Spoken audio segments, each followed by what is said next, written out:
du journal, session plénière à l'Assemblée nationale, 2 importantes lois ont été votées. Elles portent sur l'organisation judiciaire en République de Guinée, sur la ratification du traité révisé des États sahélo-sahéliens.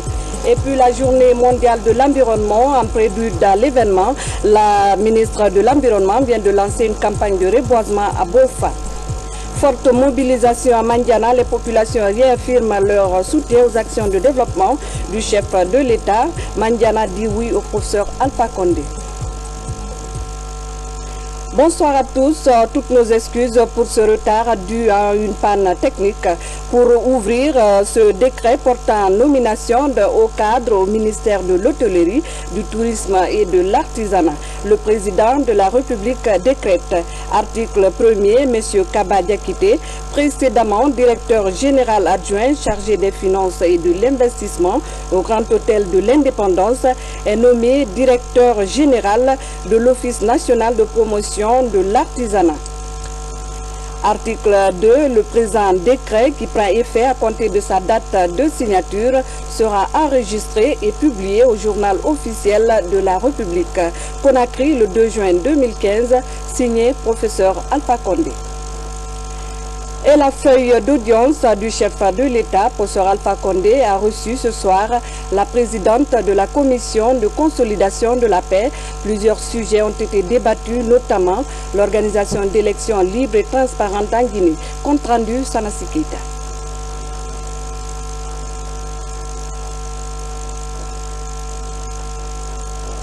La maladie à virus Ebola, la paix et des élections.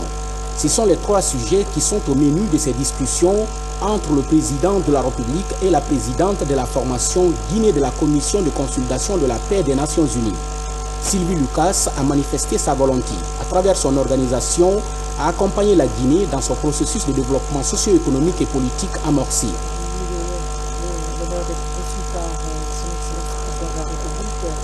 Capacité de présidente de la formation Guinée de la Commission de consultation de la paix des Nations Unies. Et donc, pour voir un peu le bilan de ma visite de ces 2 derniers jours ici en Guinée, qui avait un triple objectif. On voulait voir comment, du côté de la Commission de consolidation de la paix, on pourrait continuer à accompagner la Guinée dans ses efforts d'éradiquer l'épidémie d'Ebola.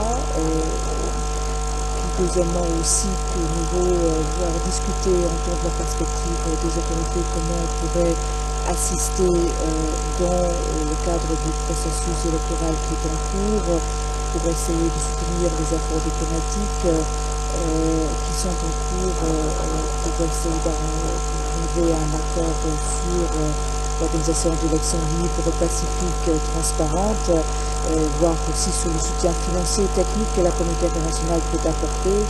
Et troisièmement, revoir de manière générale l'engagement de la Commission de consolidation de la paix dans les 3 domaines qui avaient été retenus d'un commun accord entre les autorités guinéennes et la communauté internationale en 2011 pour cet engagement, à savoir la réconciliation de l'unité nationale, l'emploi des jeunes et des femmes et aussi la réforme du secteur de la sécurité.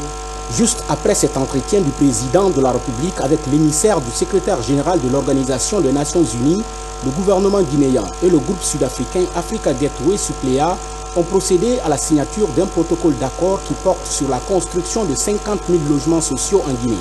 Pour cette première phase, le consortium sud-africain engagera les travaux de construction de 12 000 habitats sociaux uniquement à Conakry. Cette signature consiste, pour une première phase, à mettre à la disposition de la Guinée 12 000 logements sociaux.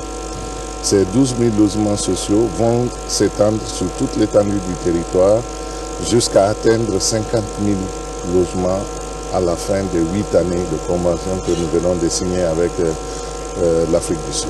Par ailleurs, les 2 parties chargées de la mise en œuvre effective de ces grands projets ont été reçues en audience par le chef de l'État. Objectif, faire le point de la signature du protocole d'accord au professeur Alpha Condé, qui les a enfin instruits de se mettre rapidement à l'œuvre pour gagner le pari de ces 50 000 logements sociaux à travers tout le pays.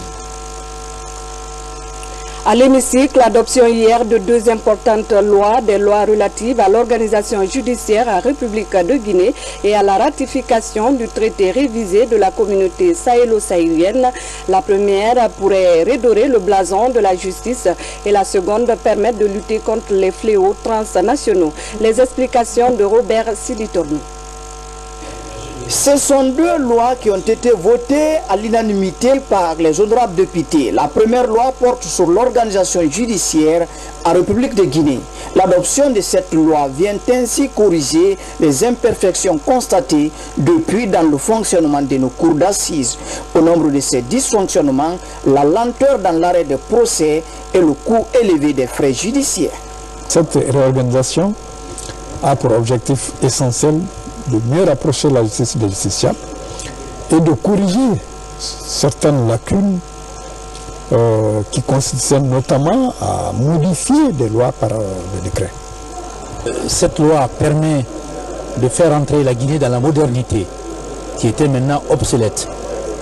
Alors cette loi permet des réformes majeures, la suppression de la cour d'assises, la transformation des justices de paix en tribunaux de première instance, l'entrée du tribunal du travail et du tribunal pour enfants à l'intérieur des tribunaux de première instance comme section. Et en réalité, cette réorganisation de la justice permet de mieux rapprocher les citoyens de la justice. La seconde loi adoptée à l'hémicycle est celle relative au traité de la communauté des États sahélo-sahéliens. Ce traité, qui a déjà fait l'objet de signatures des chefs d'État des pays membres, dont la Guinée depuis 2013, devrait aider à la protection des ressources naturelles et à la lutte contre les fléaux transnationaux. Cet accord va permettre à notre pays d'être encore en étroite collaboration avec les autres pays de la région pour lutter contre la délinquance au niveau de Boko Haram, que les objectifs de développement soient atteints dans la sous-région. Ces deux textes votés portent ainsi à près d'une vingtaine le nombre de textes de loi votés à l'hémicycle pour le compte de cette session ordinaire des lois qui tire à sa fin.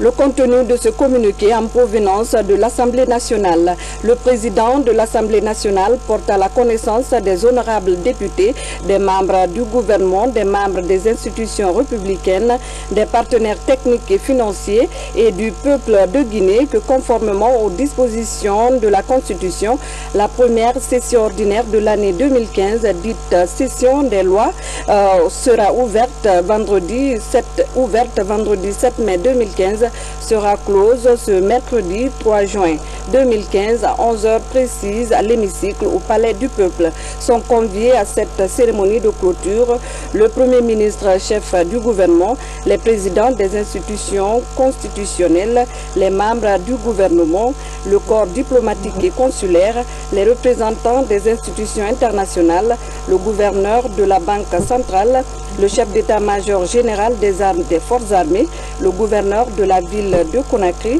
les chefs d'état-major particuliers, le haut commandant de la gendarmerie nationale, les directeurs généraux de la police et des douanes, les présidents des plateformes de la société civile, les représentants des centrales syndicales, les représentants des confessions religieuses, les 5 maires de la ville de Conakry.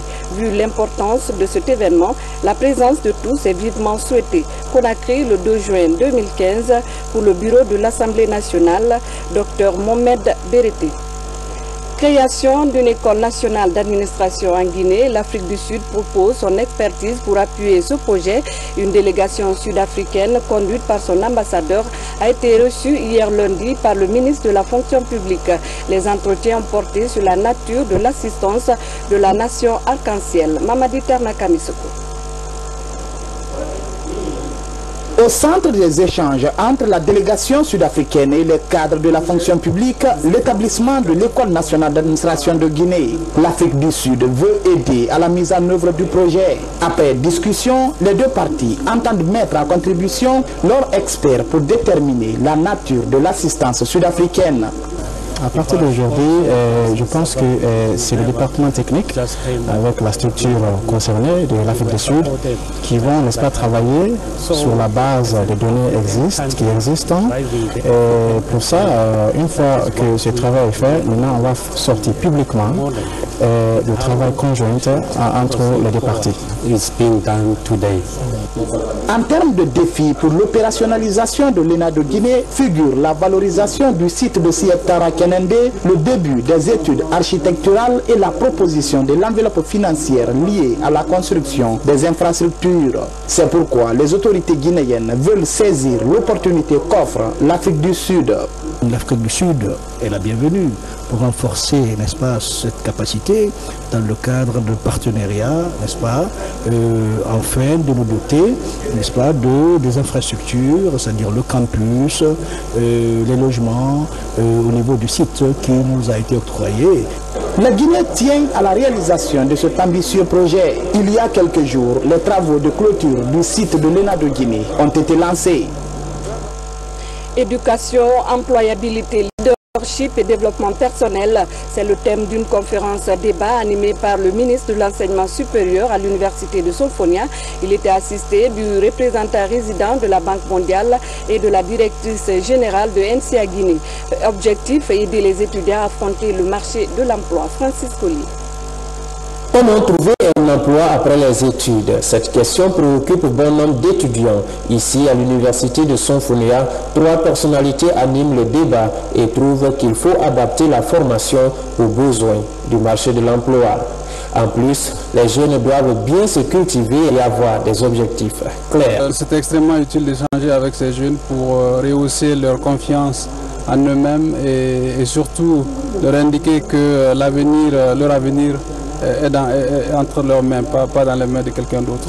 L'identification des besoins de formation, l'identification des contenus de formation, l'identification des compétences à acquérir doit d'abord partir de ce contact établi avec les partenaires, avec le monde socio-professionnel. Ce cadre d'échange est une initiative de l'association des boursiers Fulbright qui entend ouvrir les yeux des étudiants sur les réalités du marché de l'emploi. Cette conférence que nous avons organisée s'inscrit dans le cadre d'une vingtaine de conférences au titre du projet 1000. Le projet 1000, ça veut dire mentorat pour l'éducation, l'employabilité et le leadership. Nous avons constaté que la problématique de l'emploi est vraiment cruciale aujourd'hui. C'est important d'aller à la source, voir les lycéens, aujourd'hui les étudiants, pour parler avec eux, les inciter à s'intéresser à leur formation et à subir moins leur formation, mais plutôt en être un acteur principal. Au cours de cette conférence, les étudiants ont été encouragés à bien profiter des atouts des nouvelles technologies de l'information et avoir des projets clairs dans le secteur public ou privé. Un autre communiqué dans ce journal, cette fois de la Commission électorale nationale indépendante, conformément aux articles 16, 17 et 18 du Code électoral et à son communiqué d'ouverture, la CENI informe l'ensemble des citoyens guinéens en âge de voter que la date de clôture des opérations de révision à titre exceptionnel des listes électorales est impérativement fixée au 8 juin 2015 sur toute l'étendue du territoire national et le 20 juin pour les ambassades et consulats à l'étranger. À cet effet, la CENI exhorte tous les citoyens concernés par la dite révision exceptionnelle, notamment ceux qui ne l'ont pas encore fait, de faire valoir leur droit d'inscription sur les listes électorales de leur localité avant la date ci-dessus indiquée. Les CECI, CEPI, CESPI, CEAMI, coordinateurs GEMALTO et CENI sont invités à prendre toutes les mesures indispensables à la bonne fin des dites opérations. La CENI s'est comptée sur la bonne collaboration de tous ceux qui sont intervenus dans cette opération de 2015. Signé le président. Le 5 juin, l'humanité célèbre la Journée mondiale de l'environnement. L'événement intervient dans un contexte de plus en plus marqué par le réchauffement climatique. Il faut donc agir. La ministre de l'Environnement donne l'exemple. Hadia Kadiatou Ndiaye vient de lancer à Bofa une campagne de reboisement. Elle doit se poursuivre dans d'autres préfectures du pays. Reportage Habib Thiam, Lamine Camara. Mondiale, le phénomène connaît des proportions inquiétantes en Guinée. En cause, la dégradation poussée de l'écosystème. L'on sent la menace de plus près. Face au ministre en charge de l'environnement, les autorités de Boufa tirent la sonnette d'alarme. On est menacé. Il y a un changement climatique notoire. La pluie se raréfie. Les hommes transpirent. L'eau même diminue au niveau, n'est-ce pas, de la nappe phréatique. Là, pour le cas de figure de Boufa, il y a la carbonisation exagérée. À quelques jours de la journée mondiale de l'environnement, le ministère de tutelle donne le ton par la politique du reboisement. La campagne est ouverte à Boufa avec la mise en terre de quelques plants à Khouré-la-Landi dans le district de Meyenhouré. Depuis 1972, à Stockholm, le 5 juin a été déclaré Journée mondiale de l'environnement. Et cette fois-ci, on fête cette journée avec un thème principal, à savoir des villes vertes, un plan pour la planète. En Guinée, la protection de l'environnement reste un réel défi. À quelques mètres de la zone tampon, la végétation vient d'être agressée. Les paysans doivent comprendre que on ne peut plus cultiver comme avant. On ne peut plus brûler des hectares et des hectares. C'est pas possible. C'est pourquoi le ministère de l'Agriculture doit forcément travailler avec le ministère de l'Environnement pour promouvoir des bonnes technologies, des bonnes pratiques qui ont donné de bons résultats par endroit. Ce qui est loin d'entamer l'engagement du ministère de l'Environnement dans sa politique de promotion des espaces verts en Guinée. Le marathon se poursuit. Bouké, Gawal et Koundara sont aussi concernés par cette campagne pour la restauration de l'environnement. De la Basse-Côte, on sera au sud du pays, précisément dans la région de Zérékoré, où s'est tenu un forum régional de partage des résultats de l'enquête réalisée sur les événements survenus à Lola le 23 octobre 2011 et le 29 mars 2012. L'objectif visé est la mise en place d'un mécanisme de surveillance et de respect des droits de l'homme en Guinée forestière. Reportage Mohamed Saloupaï. La Guinée dispose d'une législation nationale qui prend en compte les questions de défense des droits des citoyens. Elle a aussi ratifié la plupart des instruments juridiques internationaux dans le cadre du respect des droits humains. Mais malheureusement, les citoyens sont victimes de traitements inhumains de la part de certains agents de l'État qui ne sont pas inquiétés par les juridictions nationales. En Guinée forestière, cette situation de violation des droits de l'homme a acquis la triste réputation de zone où alternent les conflits et violences intercommunautaires entre forces de défense et de sécurité et citoyens. C'est la raison de l'organisation de ce forum par le consortium d'ONG, la radio rurale et le centre universitaire de Zérékoré avec un financement du projet. Notre accompagnement de ce consortium, c'est comment renforcer la dynamique des acteurs de la société civile au niveau de la Guinée forestière, à travailler sur la documentation et aussi les enquêtes des droits de l'homme. C'était pour éviter au niveau de la région forestière l'impunité. Et on a constaté que toutes ces manifestations, les présumés auteurs ne sont jamais inquiétés ni par les juridictions, à plus forte raison par les services de sécurité. Après avoir passé en revue 3 cas de violence commises à Lola, les participants ont planché sur les thèmes composition du cadre de concertation et rôle de chaque acteur, règles et fonctionnement du cadre de concertation et enfin comité de veille, critères de choix, rôle de chaque membre. Ce forum va nous permettre ici de prendre des décisions par rapport à ces manifestations qui se déroulent souvent au niveau de notre région. Au sortir de cette première journée, nous allons nous comprendre et nous allons revenir sur de nouvelles bases. Ce forum a permis de débattre du contenu de l'enquête avant de valider le dit document. La tournée de prise de contact de la première dame dans la savane guinéenne touche à sa fin. Après Kankam, Baro, Korala, Fadama et Babila, Hadjadjene Kondé et sa suite ont été reçus à Sigiri. Massivement sortis, les populations ont réaffirmé à la première dame leur soutien indéfectible aux actions du chef de l'État. Reportage Hadjadama Magasuba.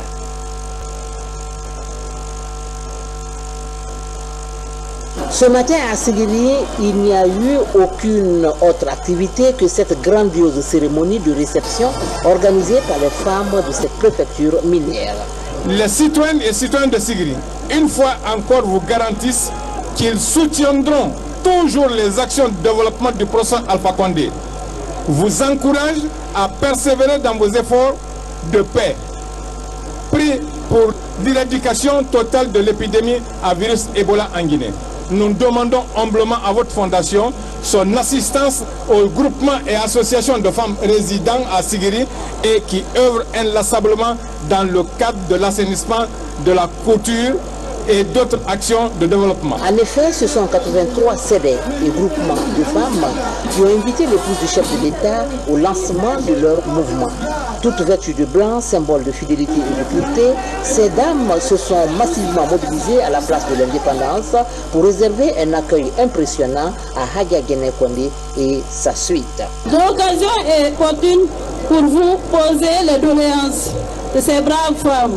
Les femmes sollicitent leur autonomisation économique à travers certaines activités génératrices de revenus qui ne soient pas minières. Pour l'occasion, elles l'ont élevé au rang de maman de toutes les femmes de Ségiré.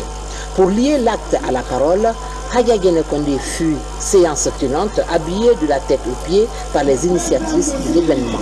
Comme cela se passe en pays malinké, un grand bouilloire, un tapis de prière et un parapluie ont été offerts à la désormais Demba des femmes de Ségiré.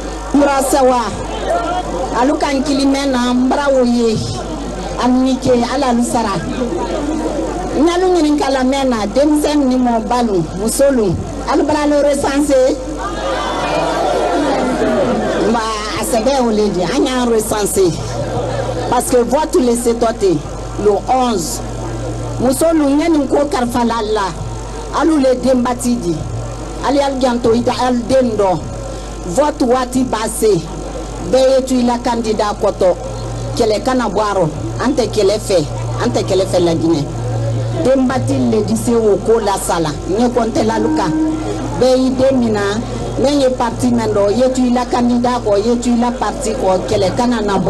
Pour la suite du programme, une mamaya a été offerte à l'honneur de la délégation au siège du Djelitomba à Faradala, ici à Ségiré. Satisfaites des actions de développement en cours dans la préfecture de Mandiana, les populations réaffirment leur soutien au président de la République. C'était à la faveur d'une grandiose manifestation à Kiniera. Une fois encore, la promesse est faite de resserrer les rangs derrière le RTG. C'est Fernand Kourma, reportage. Kiniera est au rendez-vous. Tous sont venus exprimer leur reconnaissance et leur soutien au chef de l'État, professeur Alpha Condé. En témoigne cette marée humaine. Des parades artistiques sorties de la besace culturelle du Bandiana. Des chants et des danses à la gloire du l'automnier du navire Guinée. Cette atmosphère reflète la véritable dimension du Manding, quand ses fils accordent leur violon pour soutenir un idéal, celui du développement, du changement et de paix entre tous les Guinéens. Pour asseoir ces valeurs chères au professeur Alpha Condé, Mandiana doit voter.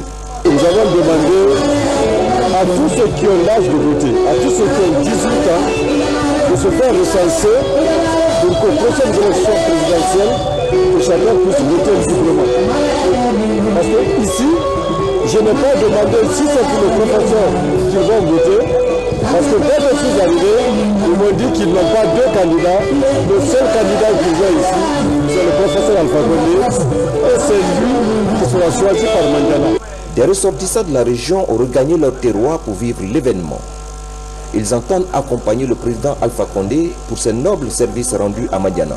Il est notre devoir d'être dans cette caravane, rien que supporter les responsables politiques sur le terrain en faveur de la population guinéenne, mais aussi pour instruire la population de la localité la manière de faire le vote. Pour le sous-préfet de Kiniera, rien à faire. Tous les efforts sont en cours pour donner la victoire au RPG Arc-en-Ciel au prochain scrutin. Le mouvement de soutien que nous organisons aujourd'hui pour la réélection du professeur Alpha Condé au soutien du 11 octobre 2015 est un avant-goût de son plébiscite à Kiniera.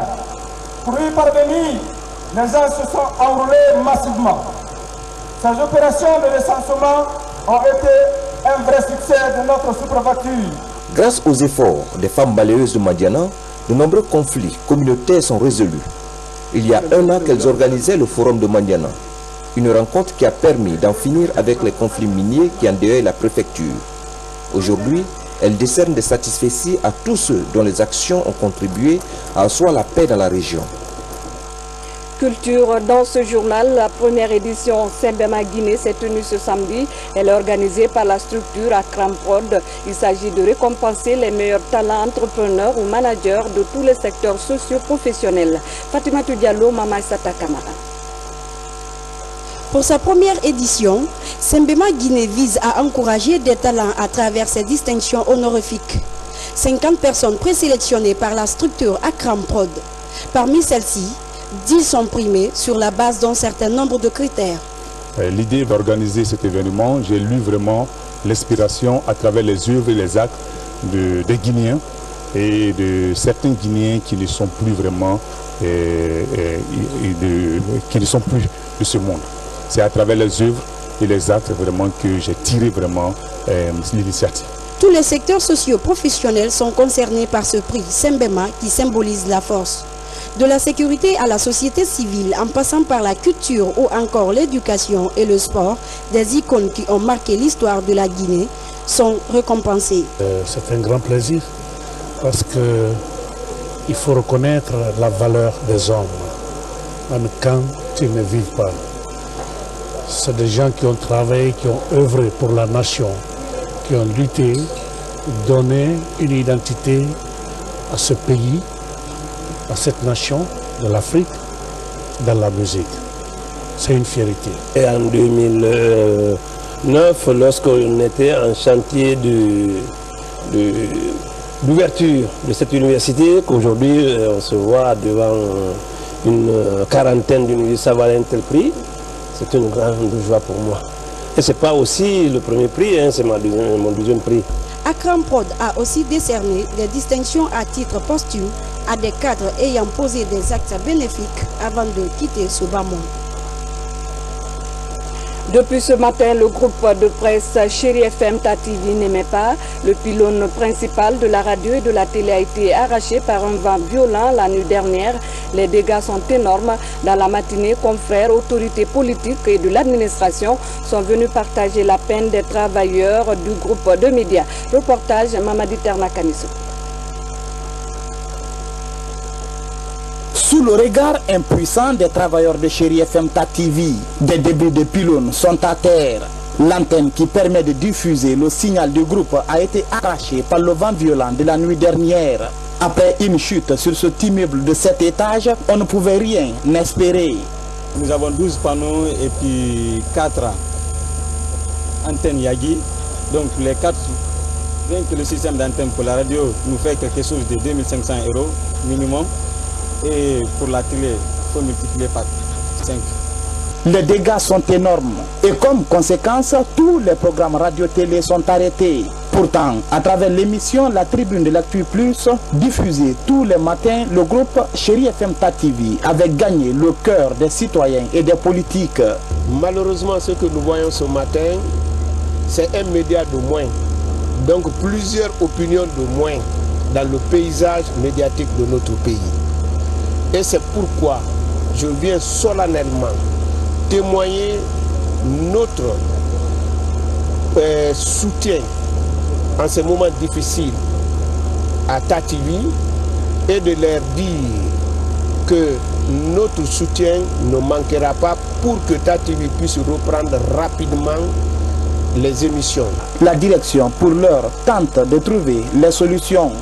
Si en tout cas il y en a qui pensent que nous jouons un rôle prépondérant dans l'ancrage démocratique, dans le maintien de la paix, je pense que leur aide sera quand même la bienvenue parce que vu l'énormité du dégât, quiconque aujourd'hui pense à nous aider à ce que nos éditions reprennent le plus rapidement possible, ça va être une bonne chose. Avec des promesses de soutien de part et d'autre, journalistes, techniciens et animateurs espèrent bientôt se relever de cette crise. Criminalité, le phénomène reprend dans la cité. Ce matin, la nouvelle n'a laissé personne indifférent. Les habitants de Sangoya Cité ont découvert le corps sans vie d'une femme. Mariam Sangare, âgée de 38 ans, quittait son domicile pour son lieu de travail quand elle a été tuée par des personnes non identifiées. Elle était femme de ménage à la Banque centrale de Guinée. Après le constat de la police, une enquête est ouverte pour faire la lumière sur ce drame. Suivez quelques réactions. Donc c'est le matin vers 6h20, 6h30, qu'un ami est venu me réveiller pour me dire que ma fille est déjà allongée dans son sang dans la rue. C'est tout ce qu'on m'a dit. Je suis allé vérifier, je l'ai trouvé, le couteau cassé, la lame par-ci, la manche de l'autre côté. La première réaction c'était, ça c'est quoi? Comment c'est parvenu? Comment c'est fait? On ne peut rien dire. On laisse à la bonté de Dieu. Seul lui peut résoudre le problème. Marama Sangare Mogodore Nara, Mopina ménagera dans ma banque centrale, le père Narasamoma, c'est mon beau, le Fenya Yomoso Motagi, à quel moment Mona Mori produit, Rafimanagato, Anufa, a produit Soma Mourira, Facebooka Maya Conseil, 6h30, Mona, Maya Baramafaka, Maramama. Et c'est la fin de cette édition. Merci de l'avoir suivi. Excellente suite de programmes télévisés.